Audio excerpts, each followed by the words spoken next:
రుద్రానికి దిమ్మ తిరిగే షాక్ ఇచ్చిన అపర్ణ. ఒక్కటైన రాజ్ కావ్య. ప్రెగ్నెంట్ అయిన కావ్య ఆనందంలో సుభాష్, అప్పు, కళ్యాణ్, ఇందిరాదేవి, రాహుల్, స్వప్న, ధాన్యలక్ష్మి, అనామిక. ఇంతకు ఏం జరిగింది?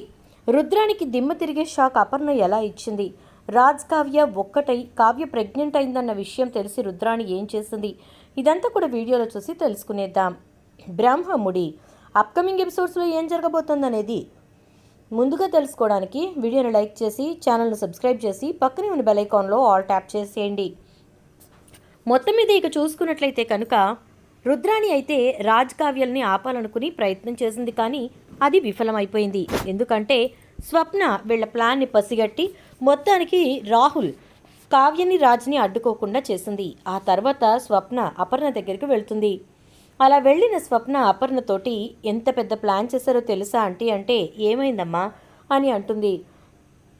దాంతో ఇక స్వప్న జరిగింది మొత్తం చెప్పేసరికి, అవునా, ఈ రుద్రాణి దుర్మార్గురాలు, నిజంగా కావ్య మీద ఏడవడం తప్ప దీనికి ఏం పని ఉండదు అసలు. నువ్వు కూడా చాలా మంచిగానే బుద్ధి చెప్పినట్టున్నావుగా అని అనగానే, ఏదోలేంటి ఉడతా భక్తి సాయం అంతే. కావ్యరాజుల జీవితానికి సంతోషమే లేకుండా పోయింది. ఎప్పుడు ఎవరో ఒకరి గురించి ఆలోచించటమే తప్ప అసలు వాళ్ళ గురించి ఆలోచించుకున్నది ఎక్కడని అంటే నేను అదే బాధపడుతున్నాను స్వప్న.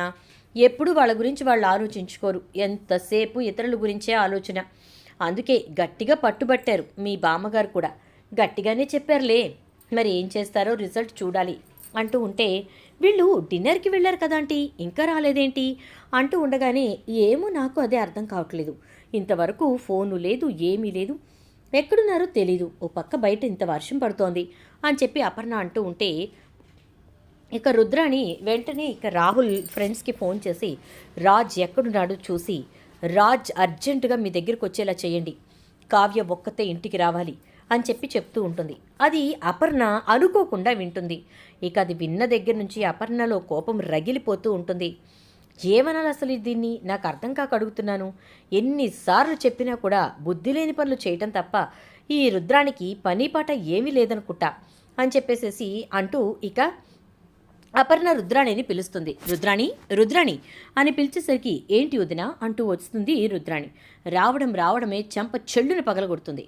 ఏంటి, రాజ్ ఎక్కడున్నా నీ కొడుకు ఫ్రెండ్స్ దగ్గరికి వచ్చేయాలా? కావ్య ఒక్కతే ఇంటికి వచ్చేయాలా? వాళ్ళిద్దరూ సంతోషంగా ఉంటే చూసి ఓర్చుకోలేవా? వాళ్ళిద్దరూ ఒక్కటైతే నీ వల్ల కావట్లేదా అంటూ ఉంటే, నేనెప్పుడు అన్నాను వదిన అంటే, నోర్మై, ఇందాకే విన్నాను నువ్వు మాట్లాడిందంతా కూడా. అసలు నువ్వు ఇలాంటి ఆలోచనలతో ఎలా ఉంటావు రుద్రాణి? ఉంటోంది మా ఇంట్లో, తింటోంది మా సొమ్ము, అయినా కూడా మా ఇంటికి గోతులు తవ్వుతూనే ఉంటావా?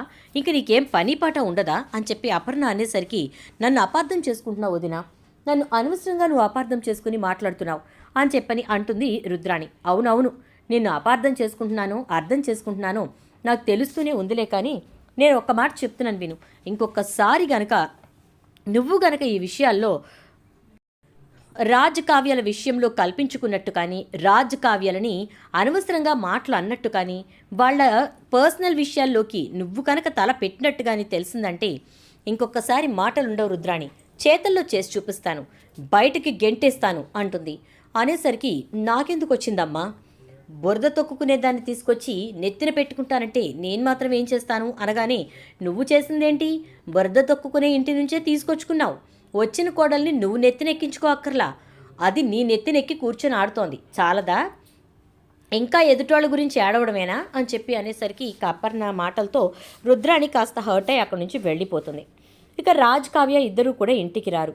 రాత్రంతా ఇంటికి రాకపోయేసరికి, సరే ఫోన్ చేయటం బాగోదు కదా అని చెప్పి ఆ రాత్రికి ఊరుకుని అపర్ణ ఉదయాన్నే ఫోన్ చేస్తుంది. రాజ్ కావ్య ఇద్దరూ కూడా ఫోన్ తీరు. వాళ్ళు ఇందిరాదేవి వాళ్ళు కట్టించిన పాత ఇంటికి వెళ్లారు అనే విషయం ఉదయానికి అపర్ణకు తెలుస్తుంది. ఇందిరాదేవి దగ్గరికి వెళ్ళి, ఏంటత్తయ్య గారు ఏం ఏర్పాట్లు చేశారు అంటే, మీకెవ్వరికీ తెలియకుండా కళ్యాణ్ సహాయాన్ని తీసుకుని నేను ఆ పని చేశాను అంటుంది. అవునా, కళ్యాణ్ సహాయం తీసుకుని పాత ఇంటిని చక్కగా డెకరేట్ చేశారా అంటుంది. అవును, అలా డెకరేట్ చేసి వాళ్ళని అక్కడికి పంపించాను. ఇక నువ్వు ఇప్పుడు వాళ్ళ గురించి ఏం దిగులు పడకులే అని చెప్పని అంటే, ఇంకెందుకు దిగులు, రాత్రంతా రాకపోతే ఇంకెక్కడికైనా వెళ్ళారేమో అనుకున్నాను, మీరు ఇన్ని అరేంజ్మెంట్స్ చేశారని నాకు మాత్రమేం తెలుసు అంటుంది అపర్ణాదేవి. ఇక సాయంత్రానికి కావ్యరాజ్ ఇద్దరు ఇంటికి వస్తారు. అలా వచ్చిన రాజ్ కావ్యం చూసి అపర్ణ, చాలా సంతోషపడుతుంది. రాజ్, మీ డిన్నర్ బాగా జరిగిందా అని చెప్పని అంటే, మమ్మీ బాగానే జరిగింది అంటూ గబగబా పరిగెత్తుకుంటూ పైకెళ్ళిపోతాడు రాజ్. అయితే వెనకాలే కావ్య ముసిముసి నవ్వులు నవ్వుకుంటూ తలదించుకుని సిగ్గుపడుతూ గబగబా పైకి పరిగెత్తేస్తుంది. ఇక అలా వెళ్ళిన తర్వాత ఇద్దరు ఫ్రెష్ అయ్యి బయటకు వచ్చేసరికి ఇక అపర్ణ తన చేత్తో తను స్వయంగా టిఫిన్స్ చేసి దాంతోపాటు పాయసం చేసి టేబుల్ మీద పెట్టి మీరిద్దరే కూర్చుని తినండి అని చెప్పి చెప్తుంది. మమ్మీ బెల్లం గారెలు కూడా చేశావు అని చెప్పంటాడు రాజ్. అయితే నీకవి ఇష్టం కదా నాన్న, అందుకని అని చెప్పని అంటుంది అపర్ణ. ఇక అలా మొత్తానికి అన్నీ తినేసిన తర్వాత రాజ్ ఆఫీస్కి బయలుదేరుతుంటే ఇంకొక 2 days సెలవు పెట్టు అంటుంది అపర్ణాదేవి. దాంతో ఇక రాజ్ అది కాదు మమ్మీ అంటూ ఉంటే, లేదు నాన్న ఇంకొక 2 రోజులు సెలవు పెట్టు అని చెప్పి చెప్తుంది. సరే అంటాడు ఇక రాజ్. అయితే అన్న తర్వాత ఇక కొన్ని రోజులకే కావ్యరాజ్ ఇద్దరు కూడా సంతోషంగా ఉండడం చూసి రుద్రాణి తట్టుకోలేకపోతూ ఉంటుంది. ఇక రాజ్ రుద్రాణి అనుమానపడ్డట్టుగానే కావ్య ఏదంటే అదే, కావ్య ఎంతంటే అంతే అన్నట్టుగా ఉంటూ ఉండేసరికి తట్టుకోలేకపోతూ ఉంటుంది. ఇక అలా ఉన్నటువంటి రుద్రాణి సడన్గా ఒక డౌట్ తోటి ఆ డౌట్ని రాహుల్ దగ్గర ఎక్స్ప్రెస్ చేస్తుంది. నాకెందుకో కావ్యం చూస్తుంటే 2 రోజుల నుంచి ప్రెగ్నెంట్ ఏమోనని డౌట్గా ఉందిరా అంటే, మమ్మీ నీ నోటితో ఏమీ అనకు, అవి జరిగిపోతున్నాయి కాబట్టి నీదేదన్నా మనసులో అనుకుంటే అలా మనసులోనే ఉంచుకో తప్ప నువ్వు ఏ విషయాన్ని బయటకు చెప్పకు అంటూ ఉంటాడు. సరే అయితే అనంలే అని అంటూ ఇక 2 రోజులు మళ్ళీ ఇంకొక 2 రోజులు గడిచాక, రాహుల్ నా మనసు ఆగట్లేదురా, ఎందుకో కావ్య ప్రెగ్నెంట్ అనిపిస్తోంది అంటే, తల్లి నీకో దండం అని చెప్పని అంటూ, ఇప్పుడు ఏం చేద్దామంటావంటే ఆ ప్రెగ్నెన్సీ ఉండకూడదు కదరా, పోగొట్టాలి కదా అంటుంది. ఈ మాట కూడా స్వప్న చెవిన పడనే పడుతుంది. ఈసారి నేను కాదే అత్త, కావ్య అత్తగారే నీకు బుద్ధి చెప్పేలా చేస్తానాగు అని చెప్పి ఇక వెంటనే అపర్ణ దగ్గరికి వెళ్ళి విషయం చెప్తుంది. ఏంటి, రుద్రాణి ఇంత పెద్ద కుట్ర చేస్తోందా? కావ్య ప్రెగ్నెంట్ ఏమోనని చెప్పి డౌట్ వచ్చినప్పుడు అవునా కాదా అనేది కన్ఫర్మ్ చేసుకోవాలి, లేదా ఇంట్లో వాళ్ళకి సంతోషంగా చెప్పాలి. అసలు ఆ విషయం బయటికి రాకముందే ఆ గర్భంలో శిశువుని చంపేయాలని చెప్పి ఇది ప్లాన్ చేస్తుందా? దీని సంగతి చెప్తానాగు అని చెప్పి అపర్ణ డాక్టర్ని పిలిపిస్తుంది. ఏమైంది, డాక్టర్ గారు వచ్చారు, ఎవరికి ఏమైంది అని చెప్పి రుద్రాణి అంటూ ఉంటే ఇక వెంటనే కావ్య కావ్య అని చెప్పి అపర్ణ పిలిచేసరికి కావ్య కిందకు వస్తుంది. అలా వచ్చిన కావ్యాన్ని కూర్చోమని డాక్టర్ చేత చెకప్ చేయించేసరికి డాక్టర్ ఇంకా కావ్య ప్రెగ్నెంట్ అనే విషయాన్ని చెప్తుంది.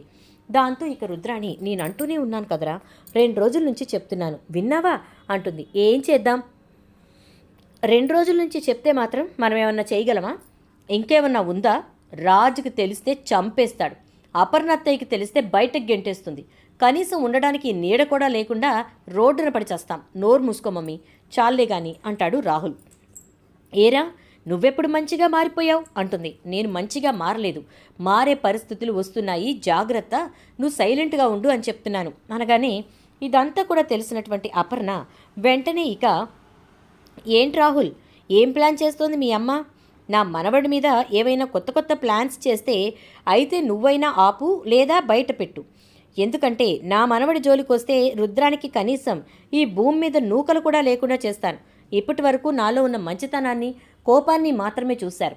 నేను గనక ప్రతీకారం అనేటటువంటి డోర్ తెరిచానంటే మీ అమ్మ నువ్వు ఇద్దరూ కొట్టుకుపోతారు, జాగ్రత్త అంటుంది.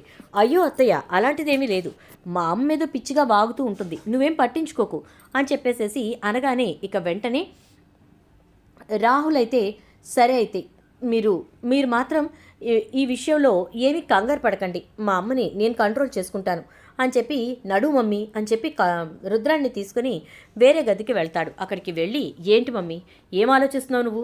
పిచ్చి పిచ్చిగా ఆలోచించుకో, ఇప్పటి వరకు మన జీవితాలకి జరిగింది చాలు. ఇప్పుడు నువ్వు గనక ఏదన్నా చేస్తే, కావ్యకి గనక ఏదన్నా అయితే రాజుక మామూలుగా ఉండదు రాజుతో మనకి, అర్థమైందా అని చెప్పని అనగానే, సరే అయితే నేనేమీ కాదనట్లేదులే, ఏమీ చెయ్యనులే అంటుంది. కానీ తన మనస్సు ఊరుకోదు, చెయ్యి ఊరుకోదు. ఇక రుద్రాణి మీద అపర్ణ కూడా ఒక కన్నేసే ఉంచుతుంది. సైలెంట్గా రుద్రాణి తనకు తెలిసిన డాక్టర్ దగ్గరికి వెళ్ళి ట్యాబ్లెట్స్ తీసుకొని వస్తుంది.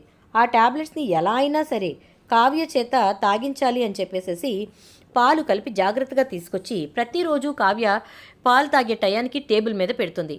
అపర్ణ ఇదంతా గమనిస్తూ ఉండి టేబుల్ మీద ఉన్న పాలను తీసి, రుద్రాణి ఇట్రా అని చెప్పని పిలుస్తుంది. ఏంటి వదిన అని చెప్పని అనగానే, ఈ పాలు ఎవరు పెట్టారు ఇక్కడ అంటే, కావ్య పెట్టుకున్నట్టుంది వదిన, కావ్యకి రోజు రాత్రి పడుకునేటప్పుడు పాలు తాగే అలవాటు కదా అని అంటుంది రుద్రాణి. అవునా, కావ్య పెట్టుకుందా?